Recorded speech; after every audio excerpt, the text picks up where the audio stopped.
हम बिरहा गायक शिव कुमार यादव हमारे सुनील भैया के देख रेख में ये गीत गवाता हूँ। आप लोग, हमें विश्वास है कि आप लोग इसे जरूर पसंद करेंगे।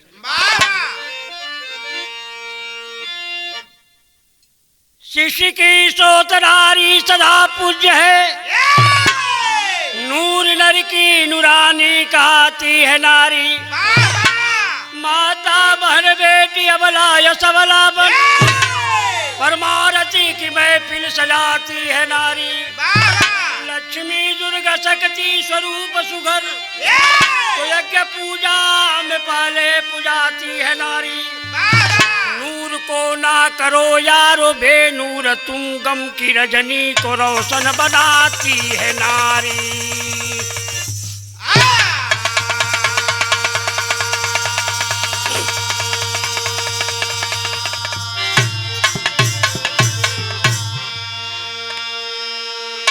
बड़ी अच्छी लाइन कवि जी हाँ लिखे कि शिष्य की स्रोत नारी सदा पूज्य है, नूर नर की नूरानी कहती है नारी। माता बहन बेटी अबला सबला बन, परमारथ की महफिल सजाती है नारी। लक्ष्मी दुर्गा शक्ति स्वरूप सुघर, तो यज्ञ पूजा में पहले पुजाती है नारी। नूर को ना करो यारो बेनूर, तुम गम की रजनी को रोशन बनाती है नारी। क्या बात है? मास्टर साहब गजल के लाइन लग गए।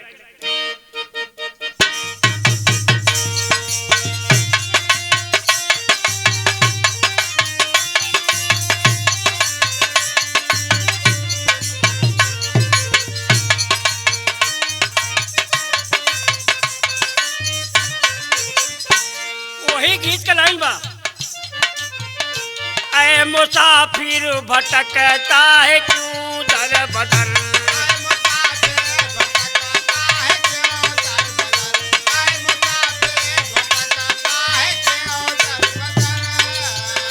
दोनों आलम का रहबर मदीने है,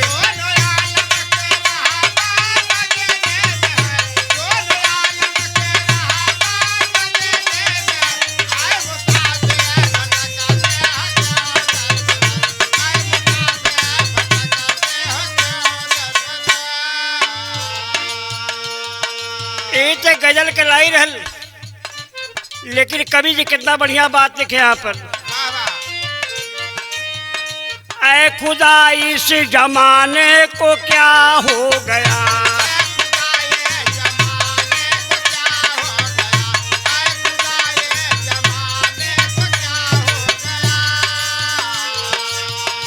बाप बेटी को बेटी समझता नहीं।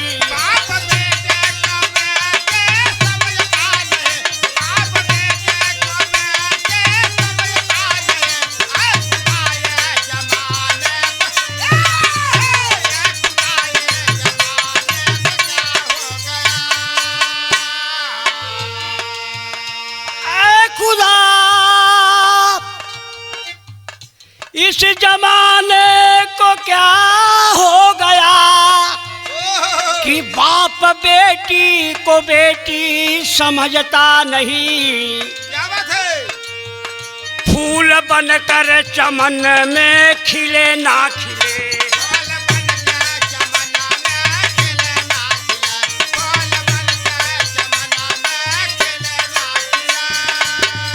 बिना बादल का पानी बरसता नहीं।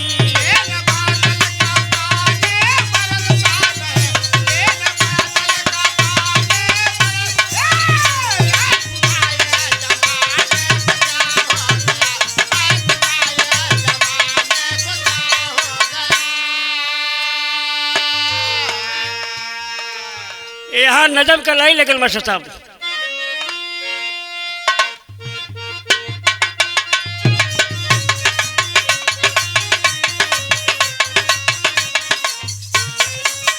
जिला उस्मानाबाद महाराष्ट्र की कहानी है, शराबी पिता की अजीब ये शैतानी है।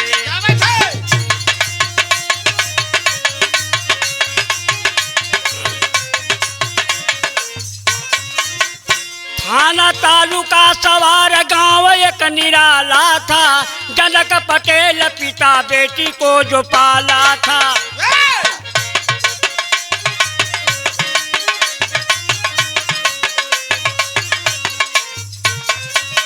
शराबी पिता को जब पैसे का अभाव हुआ, 20,000 मेरे समी बेटी का भाव हुआ।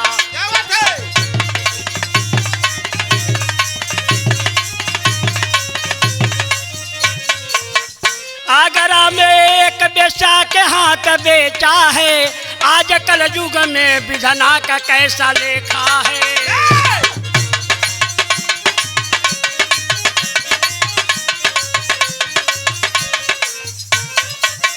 आगरा से जबकि वह कलकत्ता में आई है, आगरा से जबकि वह कलकत्ता में आई है, नाम बदल कर रीना सिंह वो कहाई है।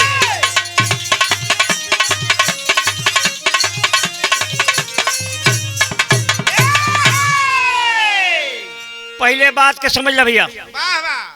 थाना तालुका सवार गांव महाराष्ट्र की कहानी बा। एक शराबी पिता अपने बिटिया को आगरा में ले जा करके 20,000 रुपये में बेच देता है बाबूजी। और वहां से कुछ दलाल मिल करके कुछ दिन के बाद उसको ले आ करके कलकत्ता में सोनागाछी में बेच देते हैं बाबूजी। जब रीना नाम बदलकर रीना सिंह बन गई, जब रीना सिंह हो गई आकर के कलकत्ता में, मास्टर साहब करत का रनिंग एक लाइन गीत लग गया।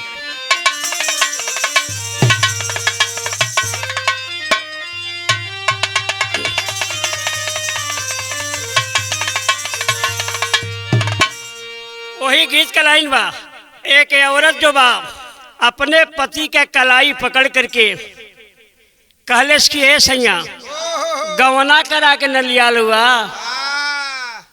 तई कखिया में तकिया लेवा काहे लेके जात हुआ, कहाँ जात हुआ। मर्दवा कलेस बोला मत, बहुत तेज गर्मी हो। तब औरतिया एक बात कहले बा का, अरे सूता ही के रहाला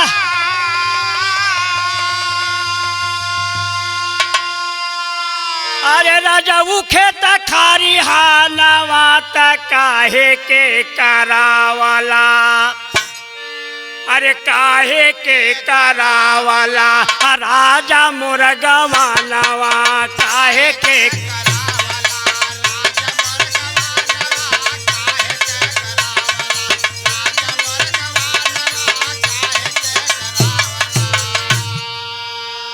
कलश बोला मत, बहुत तेज गरम लगाता।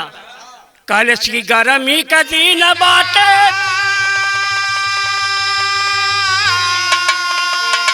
अरे चुएला पसीना वारे चला चली गोरी, सूते खारी हानवा चला चली।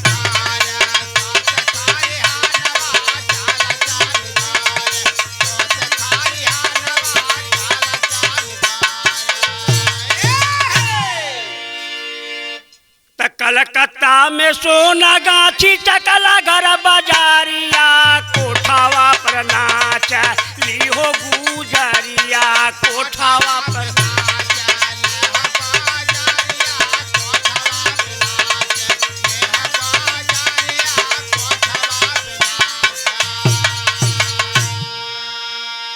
अरे कलकत्ता में सोनागाछी नाम मशहूर हो। कलकत्ता में एक सोनागाछी बा, बड़ा मशहूर नाम हो। इस तरह तरह के हर शहर के एक भाषा हो। जैसे कलकत्ता में सोनागाछी का लोग समझ जाए कि क्या बात है। त कलकत्ता में सोनागाछी अरे चकला घर बाजारिया, त कोठावा पर नाच ली हो गुजरिया, कोठावा पर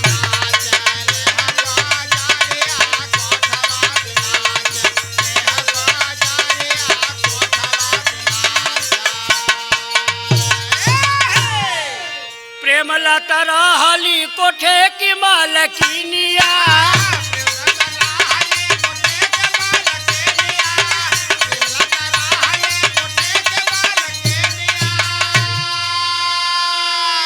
अरे मुजरा सुनावरी न चढ़ल जवानिया।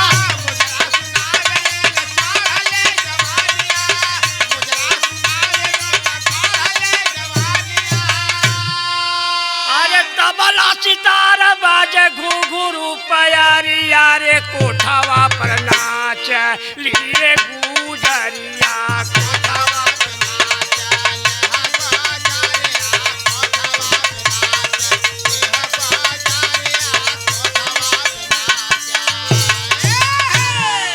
अरे नित्य सवेरे कर श्याम के पूजनिया। कह नरक में कब तक बीती है जीवानिया।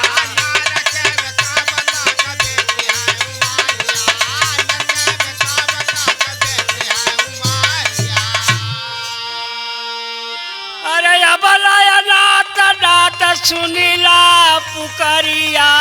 कोठवा पर नाचे लिहो गुजरिया। कोठवा पर नाचे। रीना के कमरा में एक कैलेंडर हल कन्हैया जी के। कन्हैया जी के कैलेंडर टांगी थी बाबूजी। वह नित्य अपने मुरली वाले से यही कहती थी कि भगवान मैंने सुना है कि तूने बहुतों का लाज बचाया है। आज कलयुग में एक नारी का लाज नहीं बचा सकते हैं प्रभु। आंख में आंसू लेकर वही फोटो को सुहला करके बाबूजी प्रतिदिन यही करती थी। लेकिन कहा गया है मालिक के घर देर है पर अंधेर नहीं है। मास्टर साहब एक लाइन गीत लग गल यहाँ पर।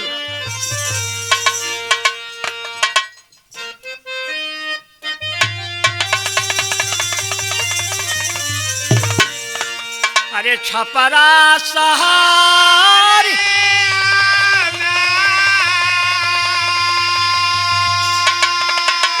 अरे बीकेला चरा खावा देवर मोर जोगी रे भैया।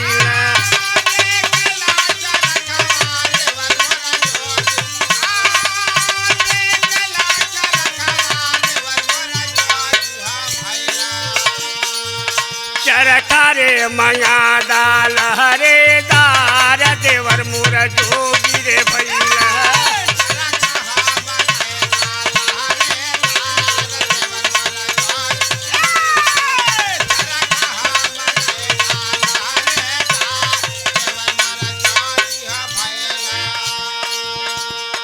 लेकिन भाव कवि जी है। कलकत्ता सहारिया में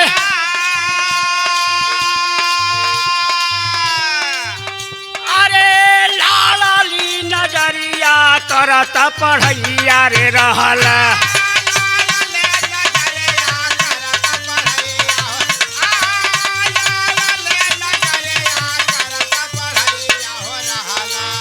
घरवा जे कर रहल बिहार करत पढ़ैया रे।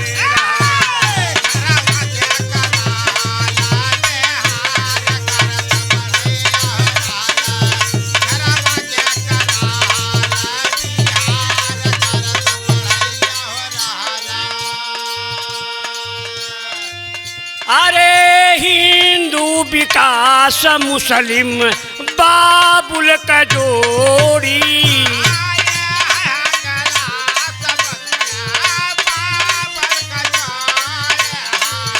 हिंदू विकास मुस्लिम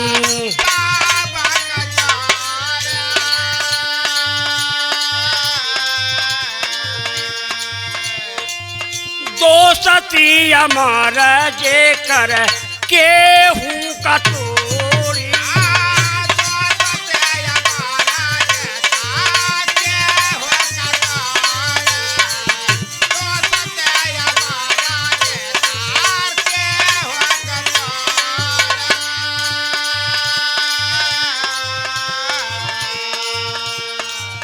बाईसा बड़ी सावा का 22 बड़ी सावा का अराहली उमरिया करत पढ़ैया।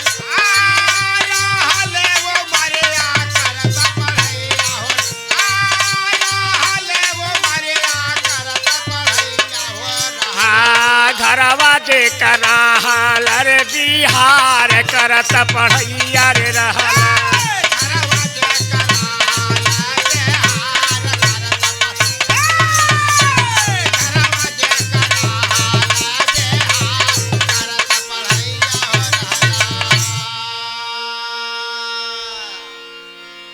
हिंदू का लड़का विकास और उसका दोस्त एक मुसलमान का लड़का बाबूजी जिसका नाम बताया गया मोहम्मद बाबुल। इतना जिगरी दोस्त रहन मास्टर साहब कि एक का थाली में खात रहना सब, एक का साथे रहे, एक का साथे चले, एक का साथी। इतना दोस्ती अमर उन्हन कर रहल जेकर कहे के कोनो बात ना बा। एक दिन सोहरत सुनलन के रे बाप रे बाप, सोना गाछी में एक बहुत खूबसूरत जो बा बेश्या आइल बा, बड़ा सुंदर नाचत बा। सोहरत सुन के गईलन है, गईलन उस समय दोनों विकास और मोहम्मद बाबुल। उस समय रीना रानी के मुजरा शुरू रहल मास्टर साहब। और रीना रानी यही गीत गावत बाइन। कौन गीत गौलीन? गीत गाओ थे मास्टर साहब, गीत गावत थी। और इन्हन जब दोनों गीत रीना रानी के जब सुनलन है बाबूजी, हाय हाय एकदम मोहित हो गईलन हो, एकदम मोहित हो गईलन। और जा करके प्रेमलता मालकिन रानी जाके मालकिन से कहलन कि बोला वो जो रीना नाचत रही ने उनकर एक रात का फीस कितना है? अरे वाह! बोला कई लड़का विकास गीत लग गल एक लाइन।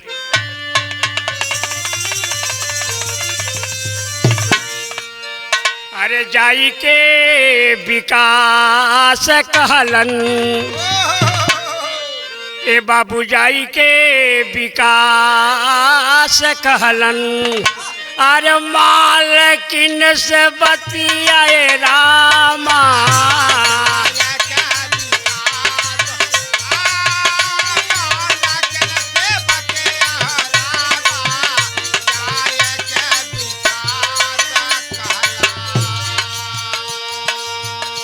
जाई के विकास कहला।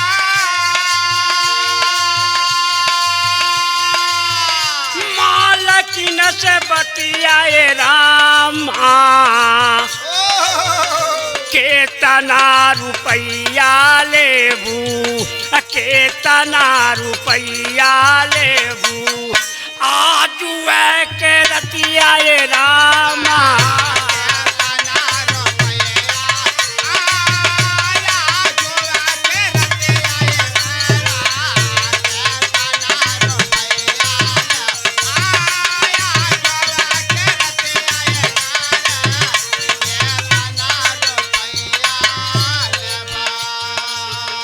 अरे देई के रुपैया अइला,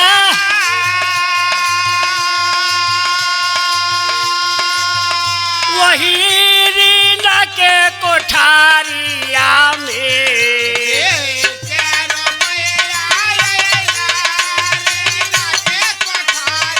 बहुत अच्छे।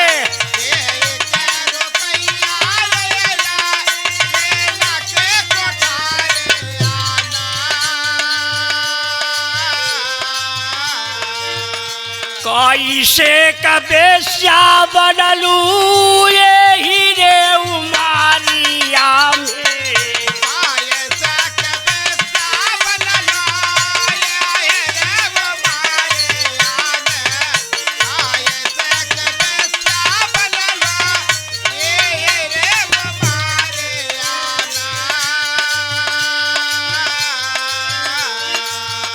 काबत का लुटैबू आपन, काबत का लुटैबू आपन, आबरू इज्जतिया रामा।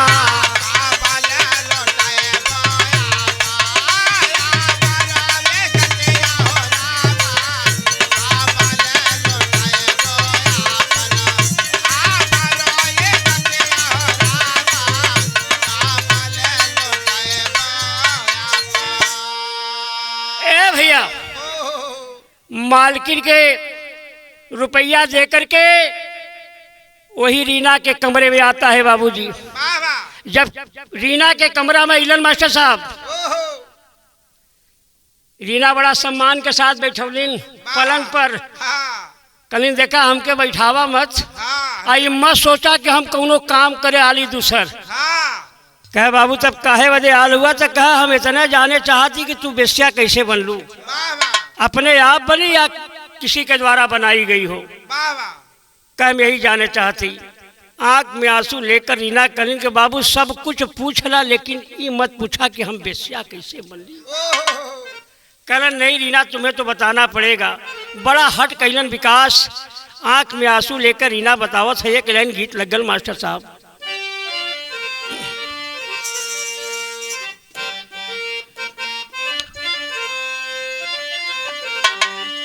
वही गीत के लाइन बा कि अरे बाबू दरोगा जी,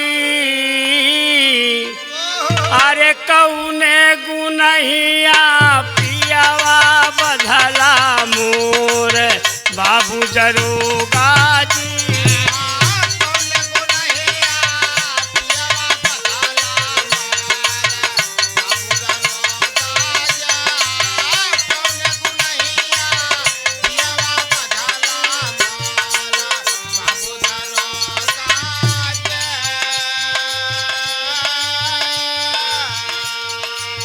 यही लाइन में आंख में आंसू लेकर रीना बता रही है,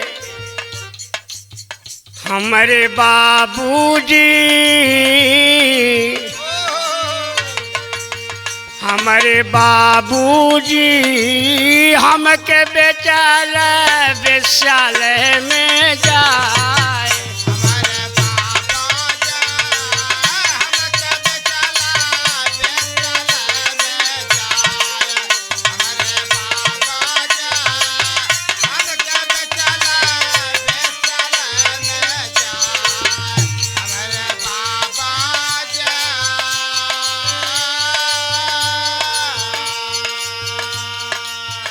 बचपन में माई मर गईली, बाबू बने शराबी।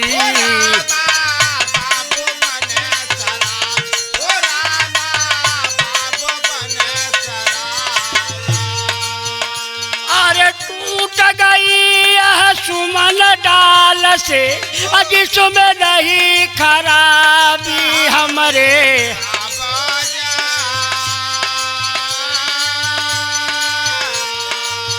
हमके बेचाल विश्यालय में जाए हमारे बाबू।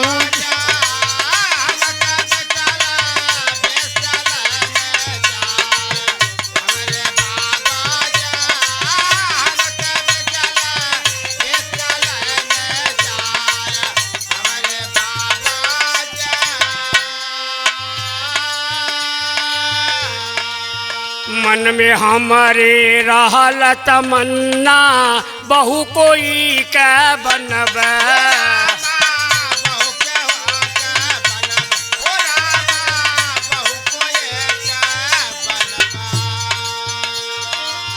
टूट गया जीवन का सपना, टूट गया जीवन का सपना, राउर तू का जनबा हमारे बाबू।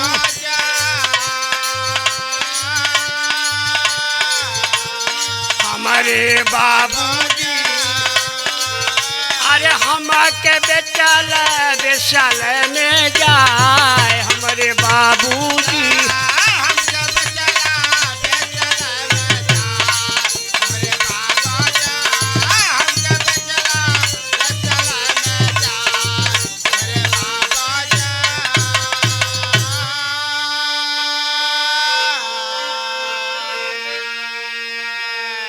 सारी बात रीना रोकर बताती है बाबूजी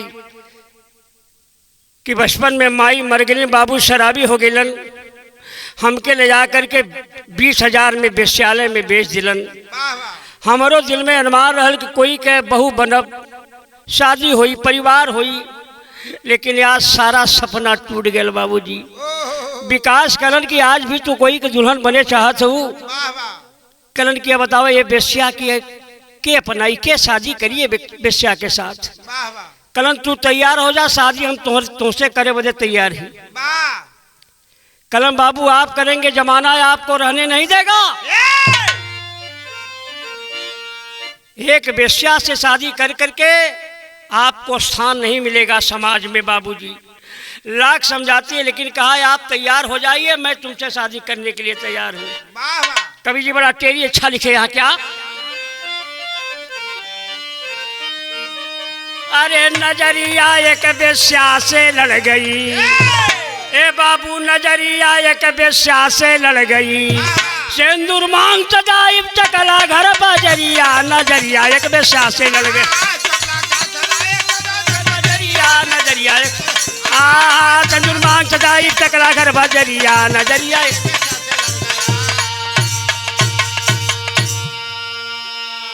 धिक्कार है ऐसे मानों को, धिक्कार है ऐसे मानों को, मानवता जिसमें भरी नहीं, दूसरों का रक्षा कर न सका वो मानो सर्वोपरि नहीं।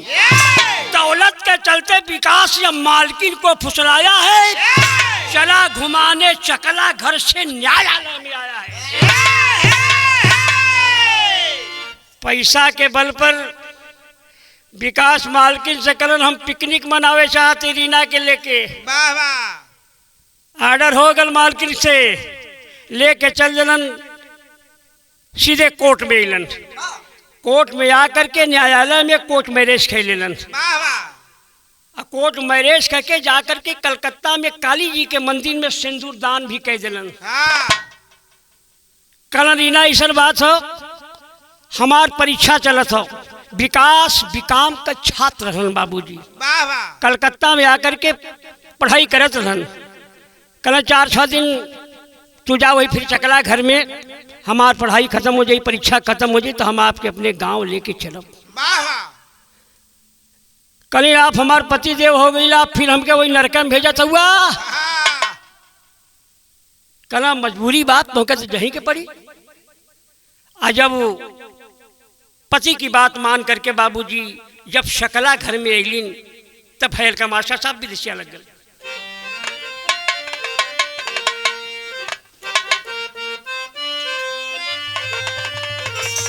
अरे बन के सुहागिन रीना, अरे अली चकला घरावा में, अरे रहल दलाल सातिसी झाबे मनावा, बुरी तरह बाला के अब मारे लगल पपिया हो, अरे कर मजबूर जबरी बेचे के ई मनावा, करई न कर रीना हम नहीं बेचब तनावा हो, अरे चाहे पापी मारे देवे हमारो परनावा, लोहवा के लाल करके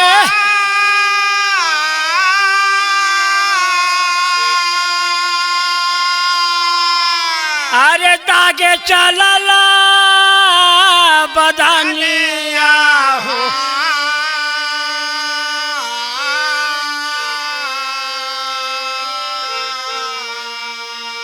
अरे दुर्गा रण चंडी भैली, अरे नाते ही छाना,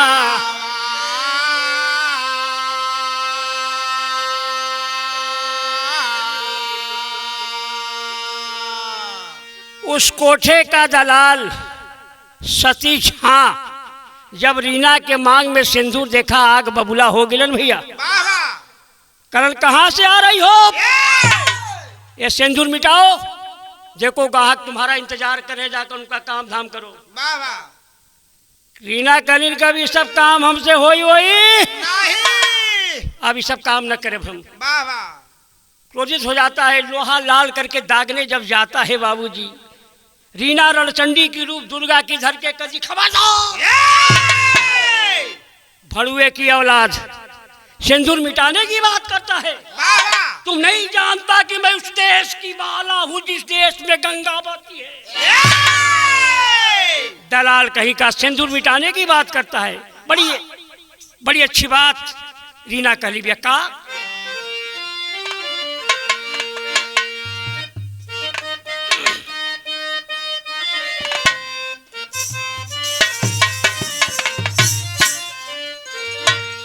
अरे तू का जनब भणुआ यही सेनूर कह की मातिया नारी कह जातिया रे सेनूरा में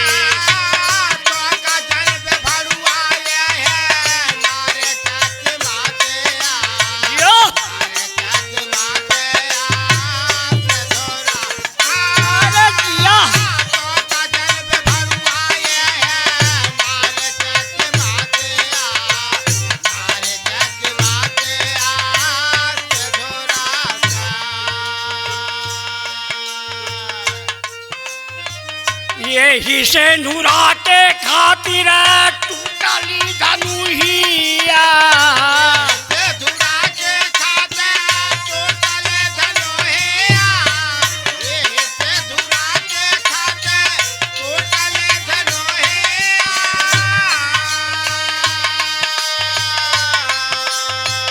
कैली तपस्या सती पावे के सनहिया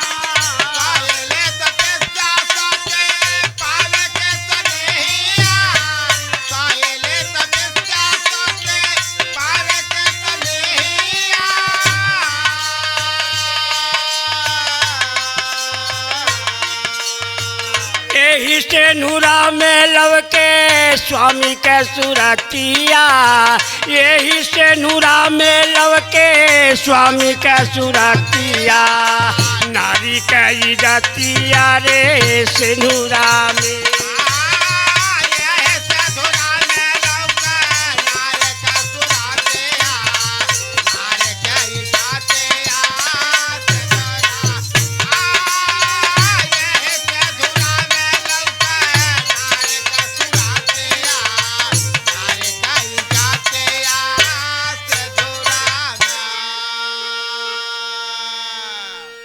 भैया रीना कली भड़ुए के औलाद तुम क्या जानेगा तुम क्या जानोगे यही सिंदूर में पति देवता का सूरत लौकाला उसी को मिटाने की बात करता है। बड़ी अच्छी बात रीना कही बाबूजी लेकिन इधर धीरे धीरे 6 दिन बीत गए। आज जब 6 दिन बीतल बा विकास अपन प्लान बनौलन परीक्षा खत्म हो गए। विकास और मोहम्मद बाबुल प्लान अपन बना के वो कोठे पर पहुंचलन मास्टर कैसे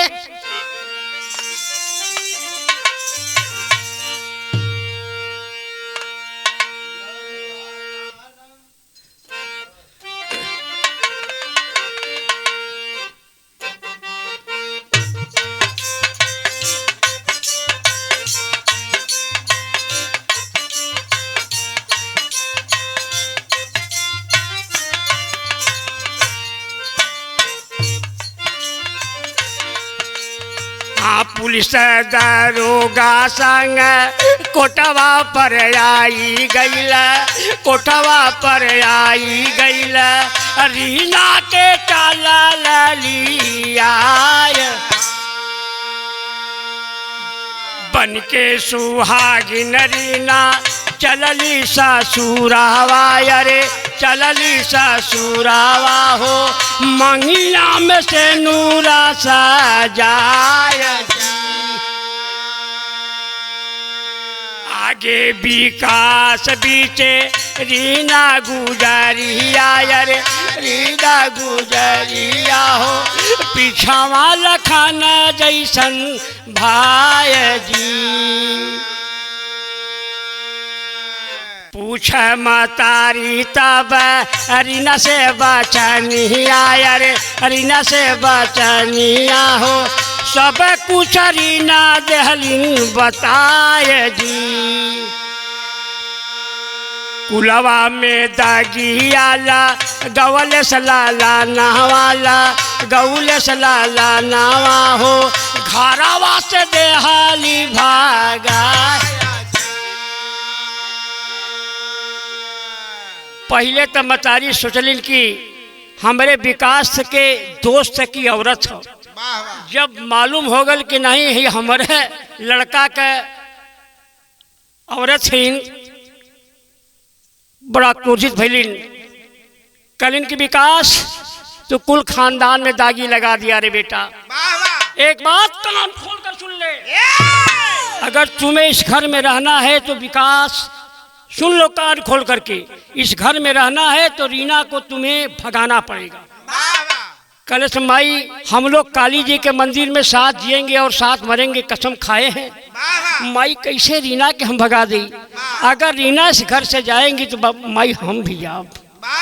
कली बेटा तू हूँ जा सके शजलिन। विकास घूमते घूमते एक होटल में आता है।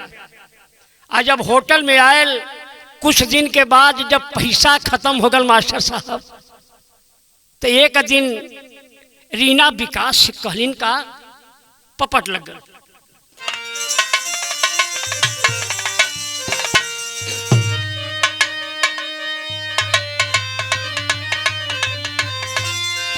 अरे कहीं रेशम विकास से जमाना ताना मारेला, अरे खाए जहर दुनिया में जब मर जाना ताना मारे।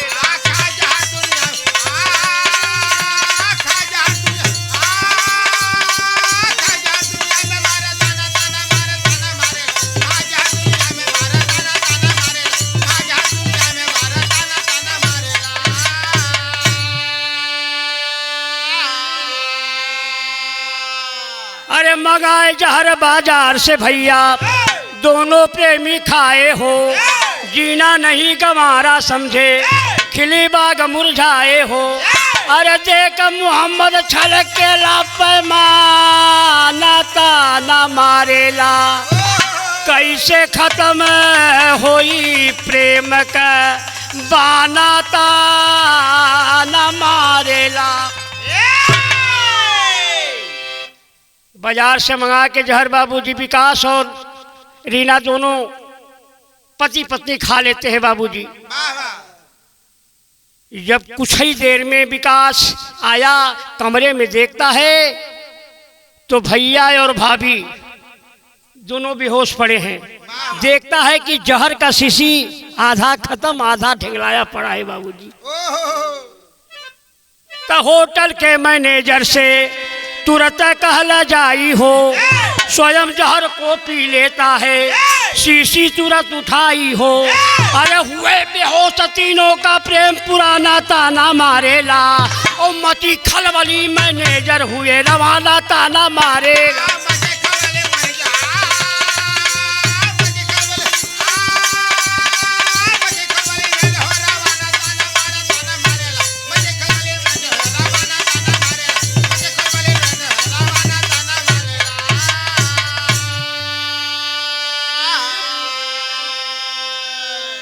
मोहम्मद बाबुल जाकर के मैनेजर साहब से कलन, होटल के मैनेजर से कलन की फलाना कमरा में फलाना वारदात हो गल। वहां आया लप से और गप से शीशिया उठौले बा। आधा जहरवा बचल हल, आधा बचल हल, आधा शीशी का जहरवा अपने मार गिलन। उन्होंने मम्मा ढेगला गिलन। तीनों प्रेमी बेहोश हो गए। तो आल्हा में कवि जी लिखे क्या,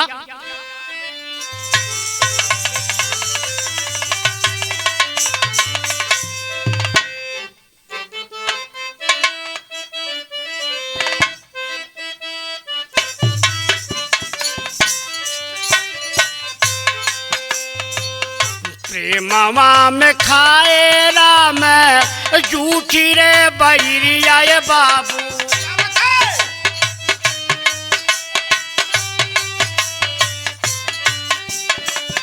प्रेमवा के आगे सदा झुके करता,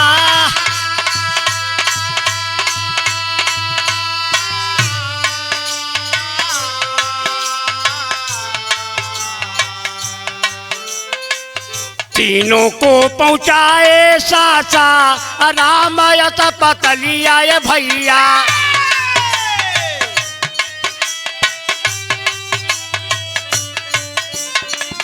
तीनों रे मुरातिया का भैला उपचा।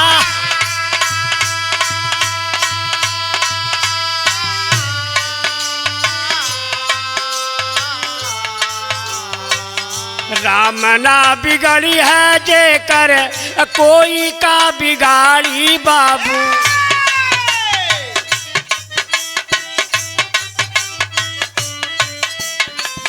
बच गई जान भैला फिर से उजिया।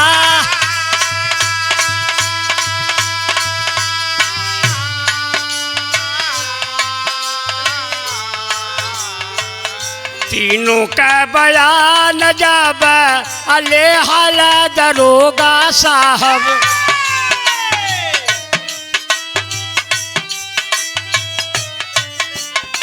सही सही बातिया बात वलाई जहाँ।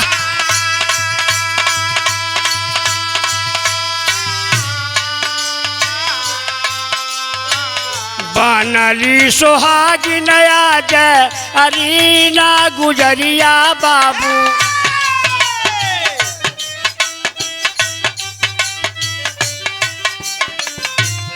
हाँ हाँ आ जाए कबेश्या का कैली उपका।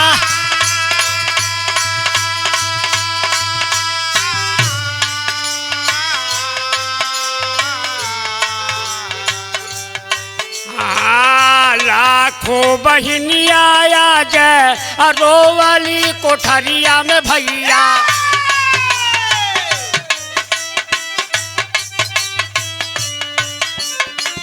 जिस्म के पुजारी जिस्म लूटे लगवा।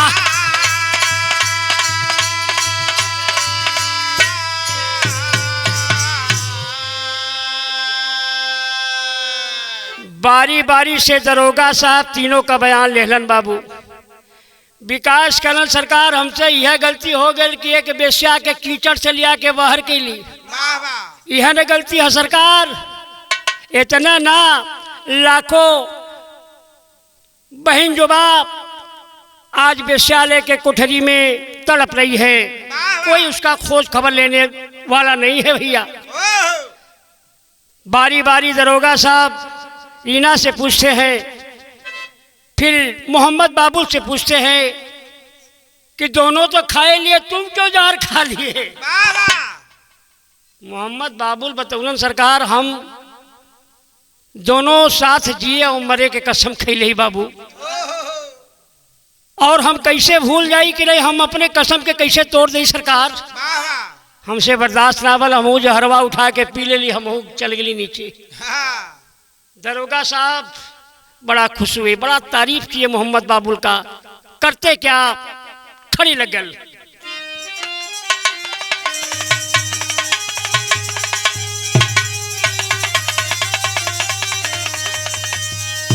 अरे कला युग में भी लक्ष्मण बर कर राखा पनिया, जैसे पीठी का बिरा नवा देख ले दुनिया।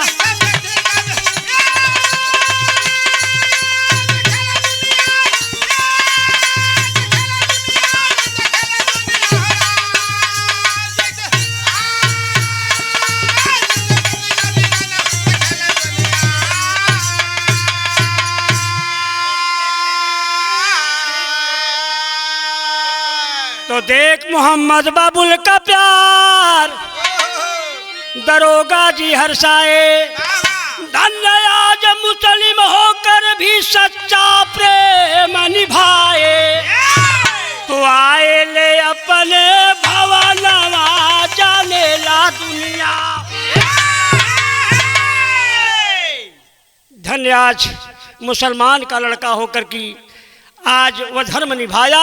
आज अगर शायद पीठी का भाई होता तो ऐसा काम नहीं करता।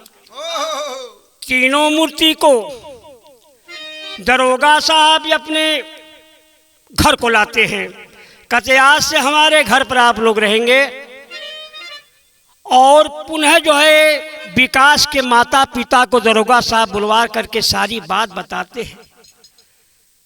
कहते आपका इकलौता बेटा विकास से आप लोग का तमन्ना था कि अपने बेटे का शादी बड़ा धूमधाम से करूं ना, तो मैं कहता हूं अपने बेटा का बारात मेरे दरवाजे पर आप लोग लेकर आइए।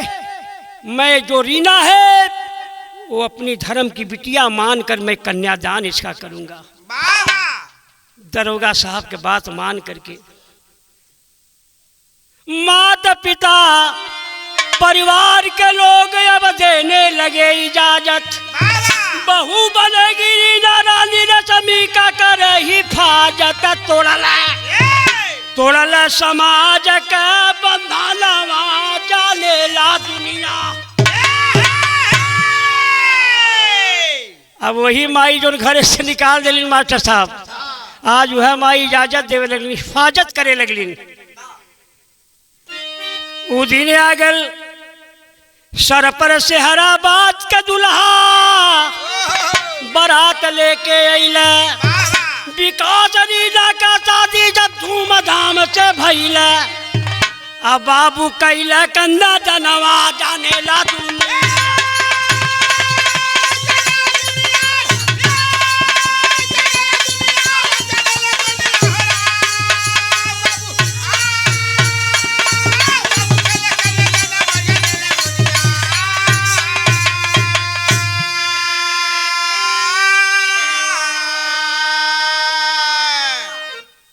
बारात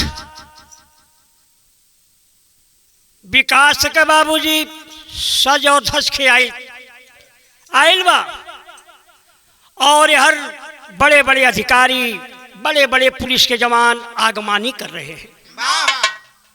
बड़ा धूमधाम से शादी भैल। बाबू अपने धर्म के बिटिया के कन्यादान कैले ना बाबू। और सवेरे जब विदाई होए लगल आंख में आंसू लेके दरोगा साहब विदा करथन। इतना दहेज मिलल मास्टर साहब, कई ट्रक घरे में रखे के जगह ना मिलल।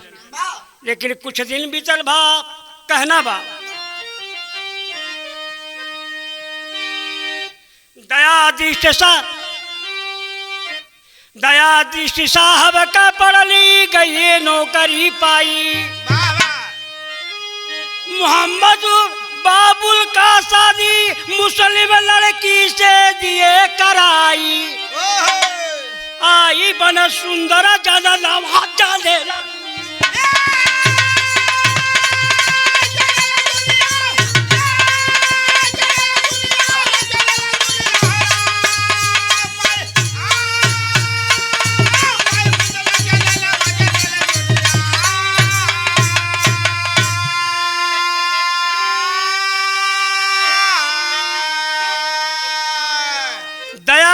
जी साहब के भैले गए नौकरी पाई। मुस्लिम लड़की से मोहम्मद बाबुल का शादी दिए कराई। आई बन सुंदर जननवा जाने ले दुनिया। आज शादी हो गया दोनों दोस्त का, और दोनों का परिवार आज बिहार में बड़ा मिलजुल करके बड़ा प्रेम से आज भी रहते हैं बाबूजी। गुरु बिहारी गुरु गणेश गुरु राम लाल गुणकारी। बच्चन का दयावर चंद्रिका गईला स्वर्ग सिधारे।